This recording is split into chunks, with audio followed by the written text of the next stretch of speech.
Most people don't miss the early signs of discomfort because they're hidden. They miss them because they look completely harmless. A dog licks his lips once. He turns his head for a moment. He yawns. Then he quietly walks a few steps away. Nothing dramatic happens. And that's exactly why these moments are so easy to overlook. Many owners see behaviors like these and assume they're random. Maybe the dog is tired. Maybe he's distracted. Maybe he just isn't paying attention. And sometimes that may be true.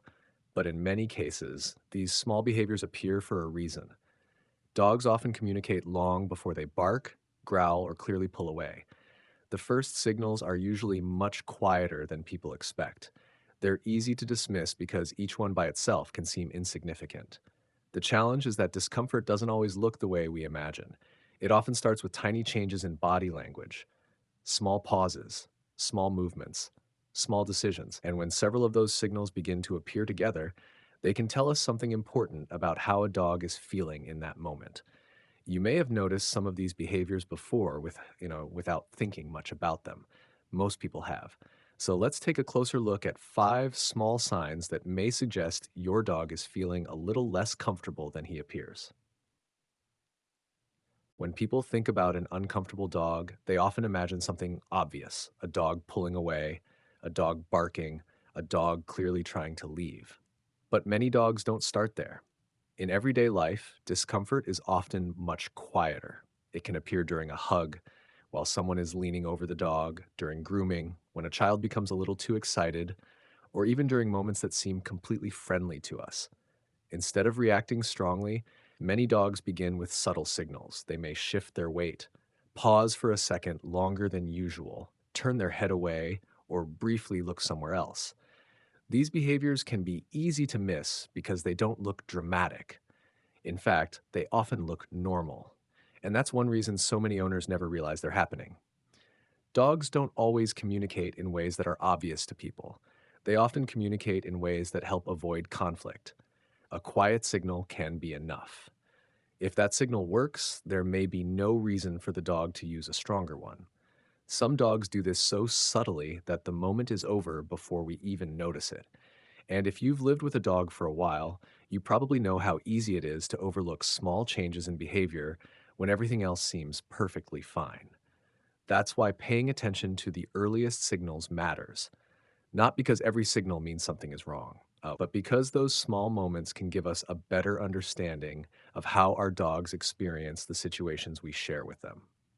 One of the most commonly overlooked signals is lip licking, not the kind that happens when food appears, not the quick lick after a treat, something a little different. Imagine you're talking to your dog. Maybe you're leaning closer, maybe you're petting him, maybe you're asking him to stay still for a moment, and suddenly he licks his lips once. Then everything continues as if nothing happened. Most people don't think much about it. After all, dogs lick their lips for many reasons. Sometimes their mouth is simply dry. Sometimes they're anticipating food. And sometimes the behavior means very little by itself. But context matters. When lip licking appears during a social interaction, some behavior specialists view it as a possible sign that a dog is trying to manage a small amount of discomfort or social pressure.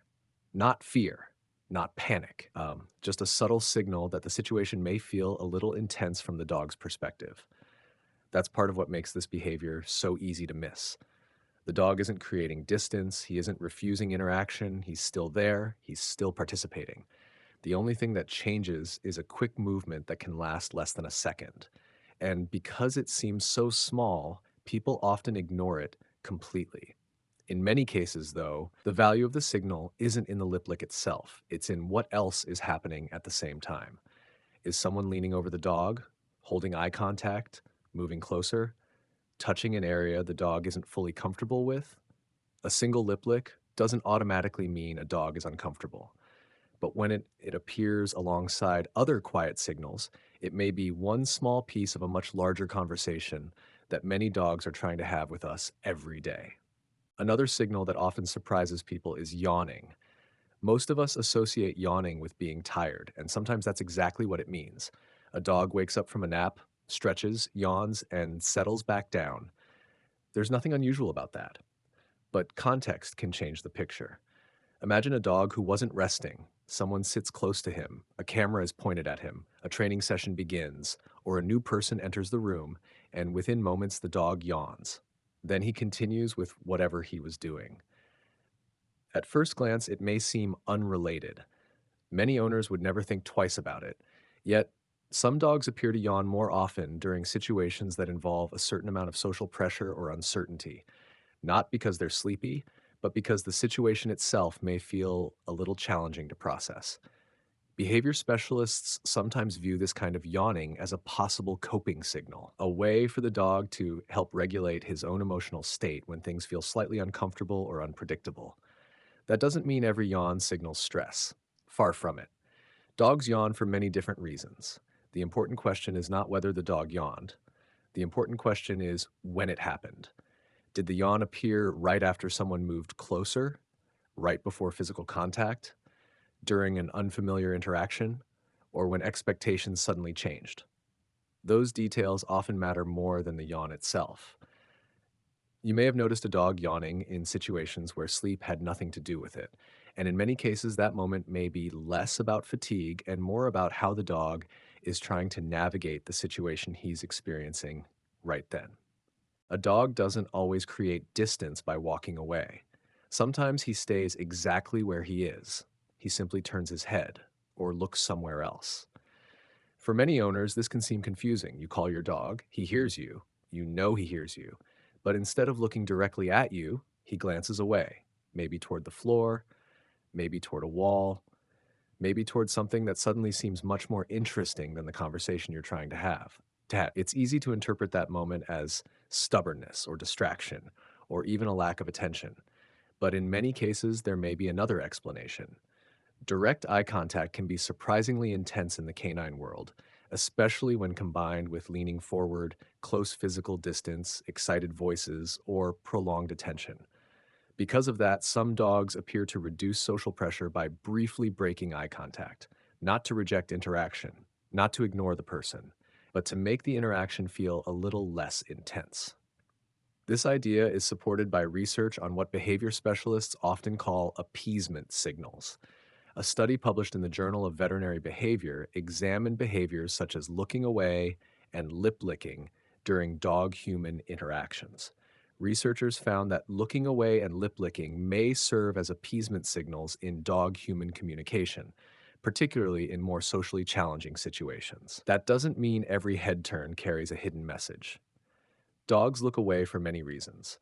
The point is that context matters. When looking away appears together with lip licking, yawning, or other subtle changes in body language, it can become part of a larger pattern.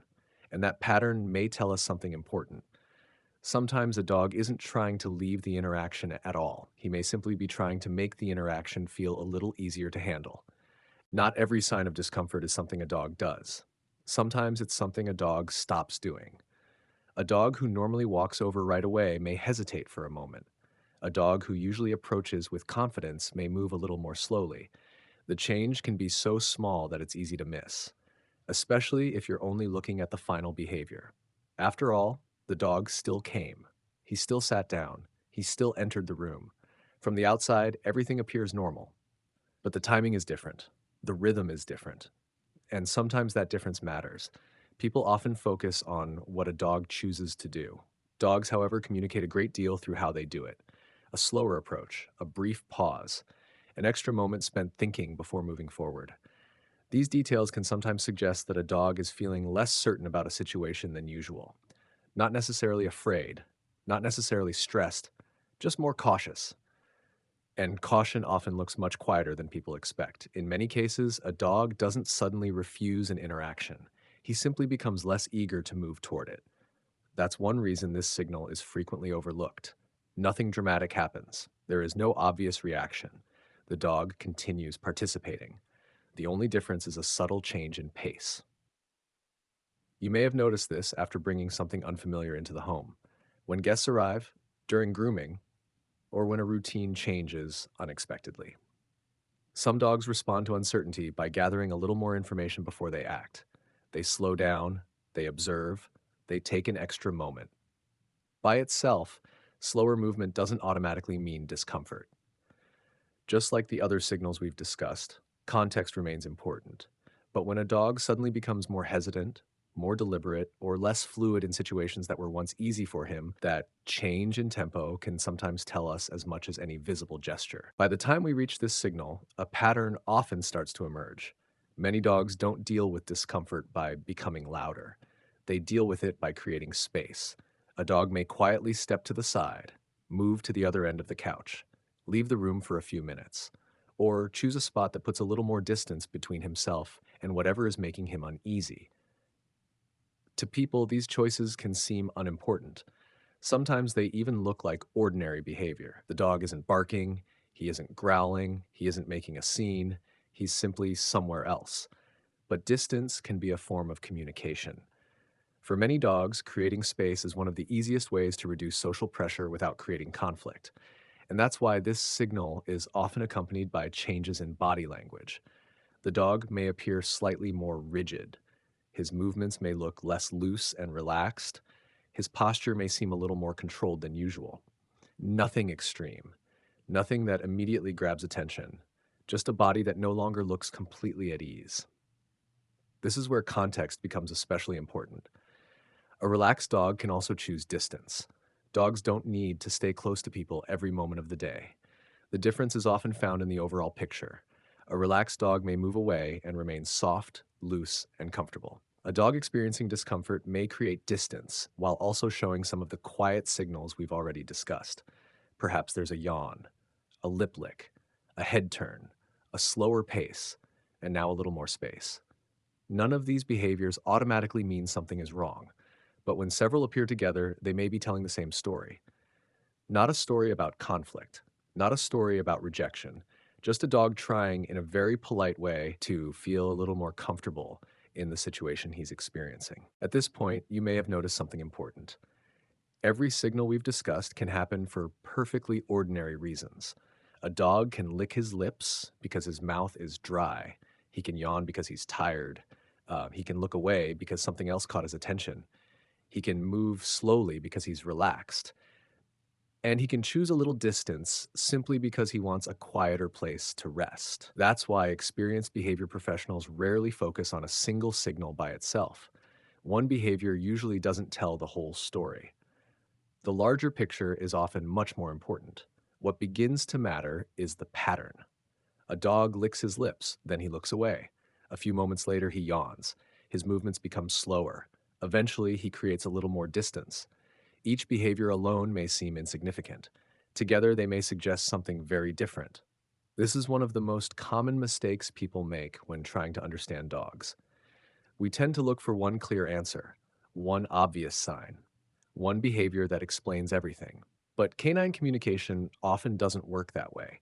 Many dogs communicate through clusters of small signals rather than a single dramatic reaction, and those signals frequently build on one another. The earlier signals are often the quietest. The later signals are usually easier to notice. That's one reason people sometimes feel surprised when a dog suddenly walks away or refuses an interaction. From the dog's perspective, the communication may have started much earlier. We simply weren't looking at the entire sequence. Understanding dogs often becomes easier when we stop asking, what does this one behavior mean? And start asking, what other signals are happening at the same time? Because that's often where the emotional picture begins to come into focus. So, what should you actually watch for in everyday life? A good starting point is not to focus on individual signals. Instead, pay attention to combinations. One lip lick may mean very little. One yawn may mean very little. One head turn may mean very little. But when several of these behaviors appear within the same interaction, they may deserve a closer look. For example, imagine someone leans down to pet a dog. The dog licks his lips. A few seconds later, he looks away. Then he shifts his body and moves a little farther from the person. That sequence may tell you more than any one behavior on its own. The same idea applies in many everyday situations. During grooming, when guests visit, during training, around children, or whenever a dog's normal routine changes. Another helpful habit is to compare behavior across different situations. Does the signal appear only around certain people? Only during physical contact? Only in unfamiliar environments? Or does it happen everywhere? The answers often provide valuable context, and context is what helps prevent rushed conclusions. It's easy to see a single signal and immediately assume a dog is uncomfortable, but it's just as easy to dismiss a meaningful pattern because each individual behavior seems harmless. A balanced approach usually works best. Observe, look for patterns, consider the situation, and give yourself permission to stay curious instead of rushing to an answer. Because understanding a dog's emotional state is rarely about finding one perfect clue. More often, it's about noticing several small clues that begin to point in the same direction. Perhaps the most important thing to remember is that most dogs don't begin with loud signals. They usually begin with quiet ones: a glance away, a yawn, a small pause, a little more distance. Behaviors that are easy to overlook because they seem so ordinary. And that's exactly why they matter. Many dogs appear to communicate their feelings long before they feel the need to make those feelings obvious, not because they're hiding anything, but because subtle communication is often enough. When we learn to notice those early signals, something interesting begins to happen. We stop looking only for problems. We start paying attention to comfort. We become more aware of how our actions, our timing, and our interactions may affect the dog in front of us. That doesn't mean worrying about every yawn or every head turn. It doesn't mean assuming something is wrong whenever a dog creates a little distance. The goal isn't to become anxious about normal behavior. The goal is simply to become more observant, more curious, and a little more willing to see the situation from the dog's perspective. Because in many cases, understanding dogs isn't about finding dramatic warnings. It's about recognizing the quiet signals that come first, the ones that often pass unnoticed, the ones that help us understand how a dog may be feeling before discomfort has a chance to grow. And sometimes, that small shift in awareness can make everyday interactions feel safer, calmer, and more comfortable for both of you.